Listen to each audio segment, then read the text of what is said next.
Joined by another 150 people, so it's nice. Mik, I first met you about 11 years ago, I think, when I was just back from Oz, and I came up to have a look at First Software. You told me yesterday that you actually founded it in 1994. So as you look back, I'm interested to hear your thoughts as you look back over the last 20 years at technology in financial services. You know, how much has it changed? Has it changed enough? What are your observations as you look at the sector where it is today? Okay. Although I don't look old enough, I've actually been in financial advisor technology for about 30 years. I left school and joined the financial advisor in, I think it was 1983. And my job was a trainee computer operator. And my task basically was to read prices out of the Financial Times, type them into an Apple II computer system, and then pick up the phone and phone providers for regular premium contracts in order to get their unit holdings. I put that detail into a computer system that was written on an Apple II. It had twin floppy drives and about 32K of storage. And you pressed the button and printed out a valuation. Now, on one side, you could argue that technology in 30 years hasn't changed at all, because I bet there are some advisors in the room that still go through that process of phoning providers to get unit holdings. They might not use the FT because they might use Financial Express or something like that to do the price feed, but they're still printing out valuations. Now, on the other hand, what I've seen during that 30 years is, you know, my mobile phone is now 1 million times more powerful, literally, than the computer I was using in the IFA. I've seen the introduction of, you know, PCs on every desk, mobile phones, email. You know, you've now got social media, you've got the web. So much has changed technology-wise, and I think every one of us in this room, regardless of whether we would consider ourselves to be using incredible advisor technology or using incredible technology, and the technology has changed all of our lives and increasingly the lives of our clients. I mean, they're now using sort of online banking regularly. They're using, you know, they're buying their groceries online. They're using Amazon on a regular basis. So all of our clients are technology aware, even, you know, the older clients, especially the younger clients. Therefore, we have to change the way we work, and it evolves over time. I don't think, I mean, the software we've seen today is all fantastic. It's far from an end game in terms of, you know, client propositions online, but people will use online up to a point. I think everybody's going to conduct business online within the next sort of 5 to 10 years, and if you're an advisor firm thinking that you're not going to use technology online, you know, you're going to be left behind. But that doesn't mean that your business has to operate fully online. I think your client just expects to interact with you using technology increasingly, and that's the difference maybe now, you know, very much, is the fact that everybody expects to use technology. And to what degree, when you look at, say, the budget, you hear this word sort of guidance, to what degree do you think technology will/should replace what people used to go and see a financial advisor for? Having looked at what I've seen here, I mean, I'm a programmer by trade. I mean, I wrote First Software in my bedroom originally. That's where it evolved from.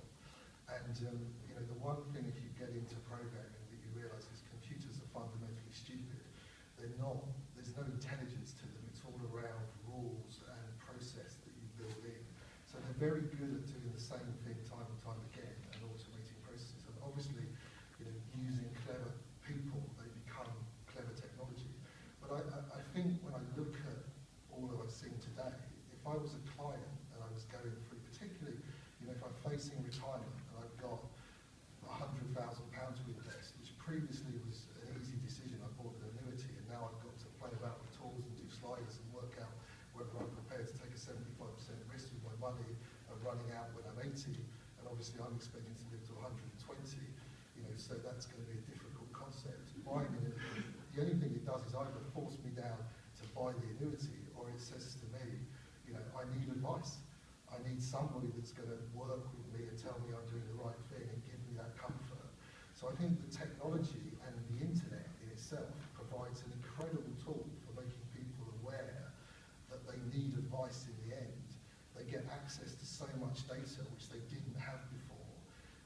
What you can't do, I think, is build a proposition anymore that's fundamentally bad value for your customer, and that they'll end up, regretting buying in the future, with future knowledge looking back. But if you're building, a great proposition, for instance, the Parmenian side, which I think is a sort of excellent approach to, think about what you can do yourself, and then at some point you realise, actually, I still want the advisor to be in there, holding my hand, maybe face to face, maybe over the telephone. But it actually, the technology drives you to want more advice, not less. So I think there is a place for people that will self-service, but as you said in your article, only 25% of those doing self-service actually want to be doing it themselves.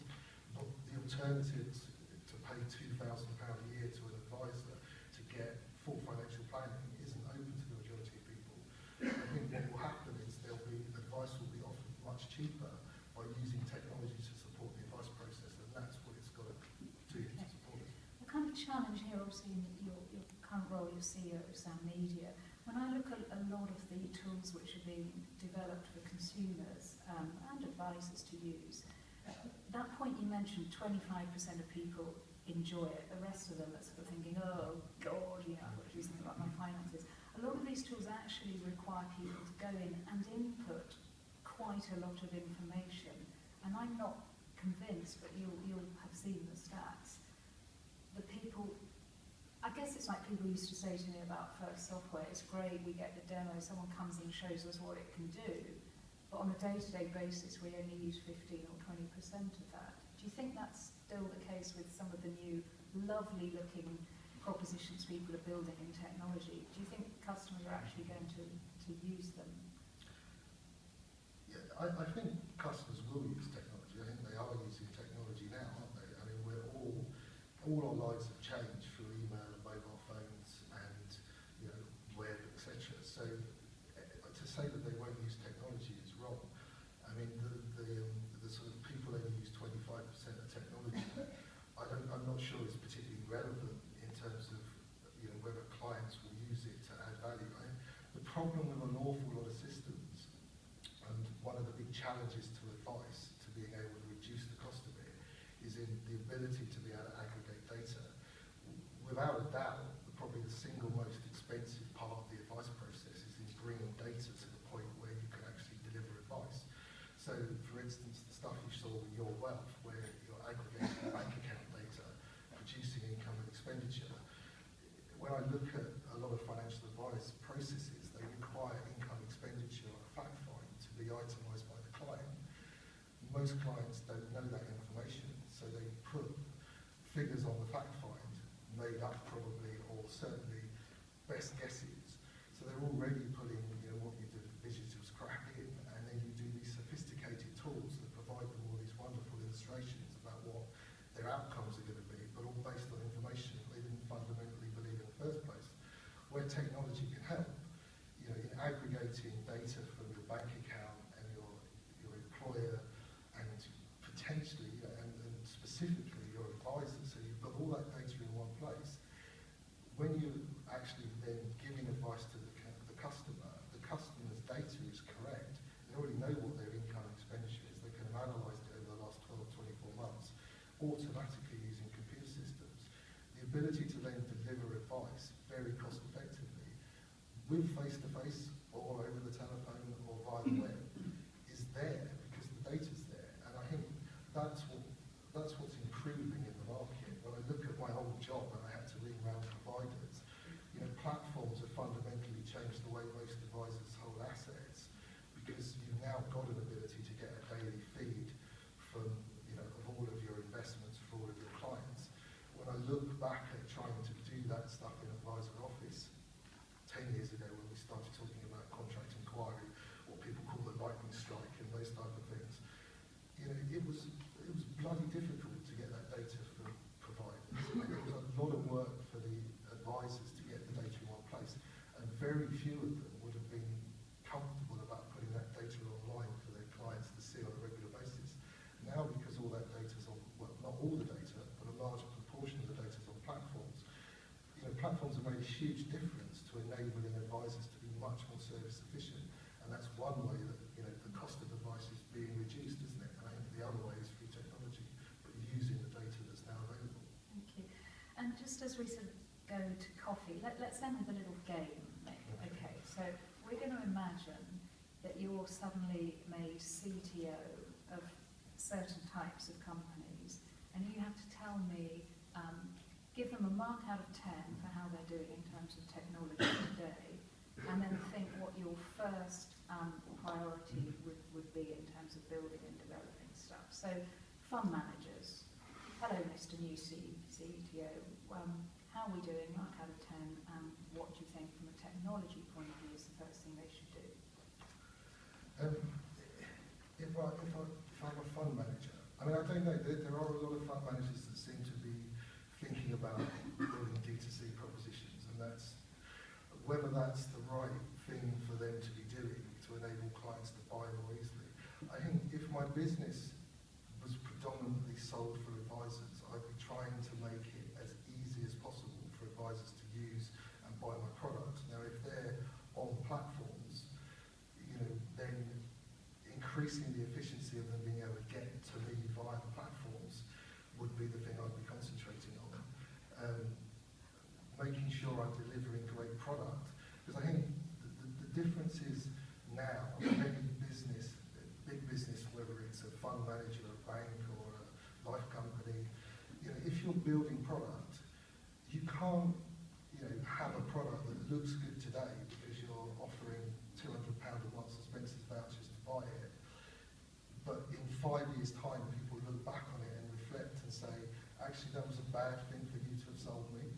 If you're developing product today, I think you've got to look at it in the light of what are consumers going to say about it in 10 years' time. Whether the markets go up or down, you can't predict. But if the markets do go down, are they going to feel good about what you've done, or are they going to feel bad about what you've done in the light of hindsight? That's a very difficult thing to do.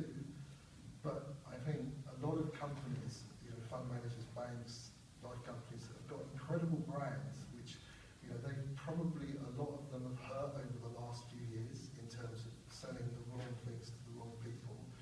And if I was in a big company, like a fund manager, I'd be making sure my product was great and stood the test of time. Okay. And just because we're running out of time, mark out of 10 and a one sentence. So if you ran a D2C platform, how are they doing and what would be the priority? I don't run a D2C platform, and I wouldn't want to give them a mark out of 10 because it would be unfair. I don't know enough about that specific space at the moment. And from a technology point of view, what do you think when you look at what they're doing that they could be doing better?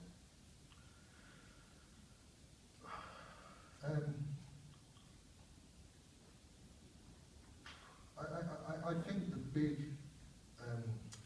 challenge to D2C is going to be differentiation, and also a reason why clients are going to come to you rather than go to the countless other sport D2C propositions that will be out there. I think D2C provides an opportunity for advisors far more than advisors maybe currently realise, because I don't fundamentally think people want to buy financial products themselves. I think they've done it because they haven't felt confident about where they can go cost effectively to get, you know, advice. So I think D2C platforms are providing a great tool to enable people to be driven towards advisors. Does that answer your question? Probably. It does. I'm sad I didn't get a mark out of 10 out of you, Mick. You're getting conservative in your old age. Yeah, well, that's what this profile is taught me. Well, on that note, we'll break for coffee.